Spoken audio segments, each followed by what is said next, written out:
Pada pagi hari tanggal 5 Juli 2017, seorang pria yang dikenal dengan nama samaran Alpha02 sedang bekerja dengan komputernya di rumahnya di Thailand ketika tiba-tiba dia mendengar suara benturan keras dari gerbang rumahnya.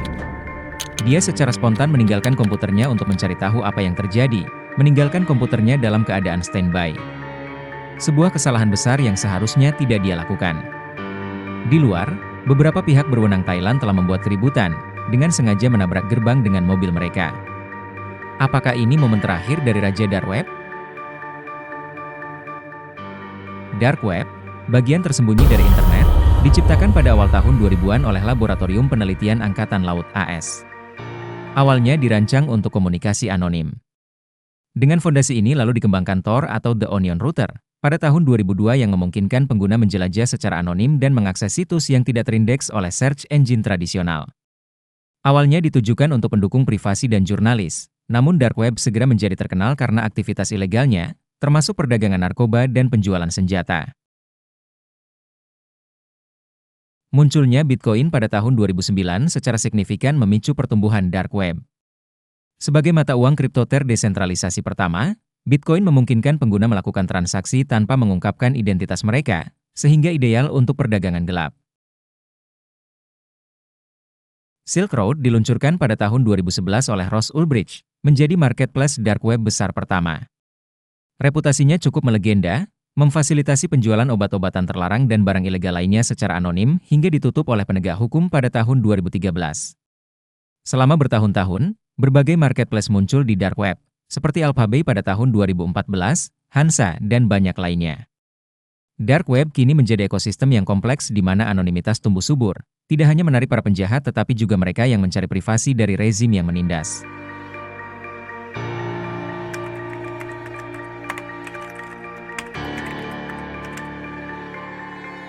Baik pembeli maupun penjual membuat akun di marketplace atau platform, kebanyakan menggunakan nama samaran untuk menjaga anonimitas.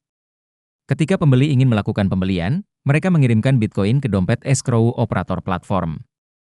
Dompet ini menyimpan dana untuk sementara hingga transaksi selesai, memberikan keamanan bagi kedua belah pihak. Marketplace bertindak sebagai perantara, memastikan bahwa penjual mengirimkan barang atau jasa yang dijanjikan sebelum mengeluarkan dana. Operator platform kemudian menerima komisi antara 2 hingga 4% dari transaksi. Seringkali operator platform itu sendiri tiba-tiba menghilang bersama dengan uang yang mereka pegang. Kejadian seperti ini disebut sebagai exit scam. Alphabay berkembang pesat dengan menawarkan berbagai produk terlarang seperti malware, data kartu kredit curian, narkoba atau senjata. Mereka bahkan menyediakan layanan seperti jasa pencucian uang. Tapi ada beberapa produk juga dilarang, seperti pelecehan anak dan pencurian data bank dari Rusia.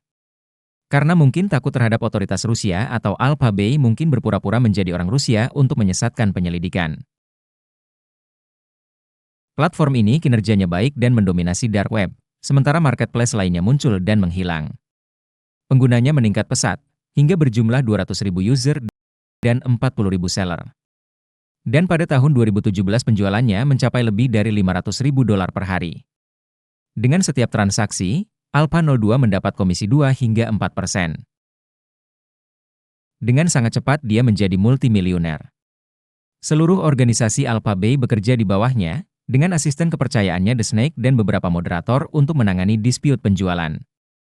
Dengan kesuksesan ini, sang mastermind tiba-tiba memutuskan untuk pensiun, meninggalkan The Snake sebagai penanggung jawab operasi. Dan dia hanya menjadi admin. Ini membuat sang Raja Dark Web kini menjadi semakin gelap dan misterius.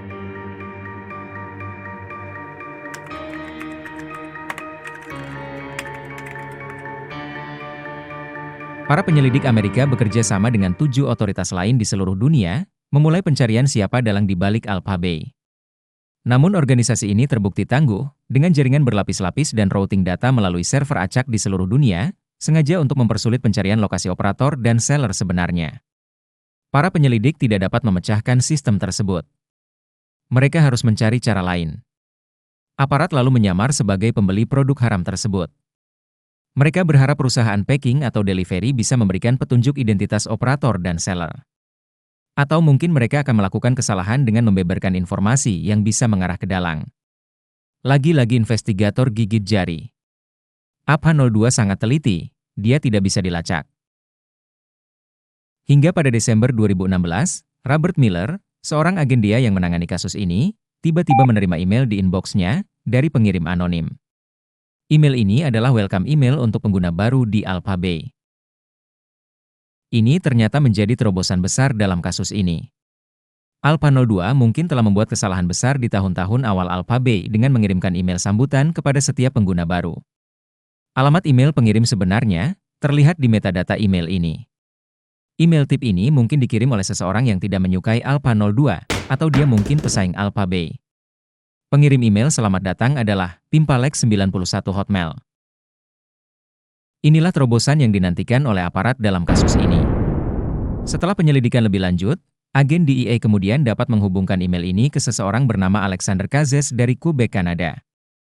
Tapi investigator tidak mengetahui di mana dia sekarang. Petunjuk lain muncul di Facebook-nya. Penyidik menemukan profil tunangannya, dia adalah seorang wanita Thailand.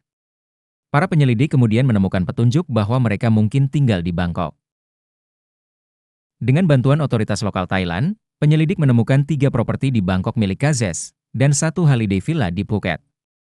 Kazes dan istrinya tinggal di salah satu rumah mewah di Bangkok.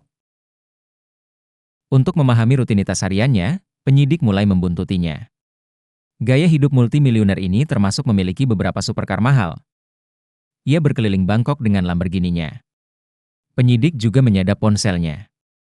Hal yang di luar dugaan adalah, kehidupan sehari-hari Kazes cukup normal. Dia bangun pagi-pagi, memeriksa akun media sosialnya dan mulai bekerja dengan komputernya di rumah. Terkadang dia menghadiri kelas bahasa. Sangat tidak spektakuler untuk seorang raja dark web.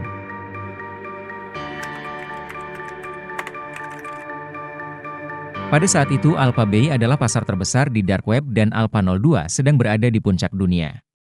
Kemudian, tibalah waktunya untuk menangkap Alpha02, operasi Bayonet pun dilancarkan. FBI dan DEA memimpin operasi tersebut, bersama dengan kerja sama otoritas dari 7 negara lainnya. Pada tanggal 5 Juli 2017, seorang agen Thailand yang mengendarai Toyota mendekati rumah tempat tinggal Kazes. Rumah ini terletak di Jalan Buntu. Petugas Thailand mengatakan kepada pihak security bahwa dia salah belok. Saat memutar balik mobilnya, dia dengan sengaja menabrak gerbang rumah Kazes, menimbulkan suara keras. Situasi ini dilakukan untuk memancing Kazes keluar rumah. Rencananya berhasil, Kazes mendengar suara keras, spontan keluar rumah tanpa mematikan komputernya.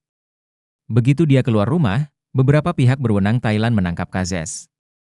Dia kemudian mencoba lari kembali ke rumah. Mungkin teringat komputernya masih dalam keadaan standby.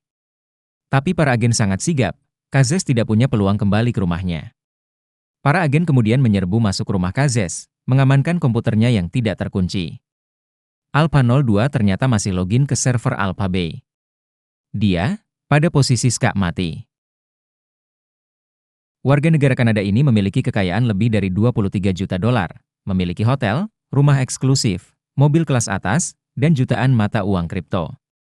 Istrinya juga ditangkap karena dituduh melakukan pencucian uang. Pada 12 Juli, saat masih dalam tahanan polisi, Kazes ditemukan tewas gantung diri. Alexander Kazes adalah seorang jenius dengan IQ 142, sudah menjadi hacker sejak umur 14 tahun. Menurutnya dia sangat menyukai tinggal di Thailand. Tapi kini raja kriminal internet ini telah menjadi catatan sejarah.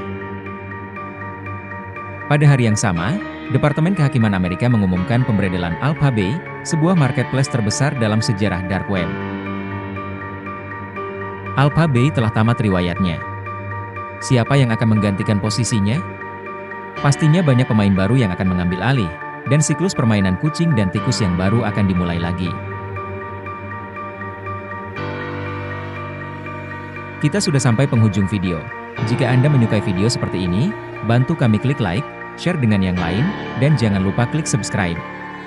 Terima kasih telah menonton channel kami.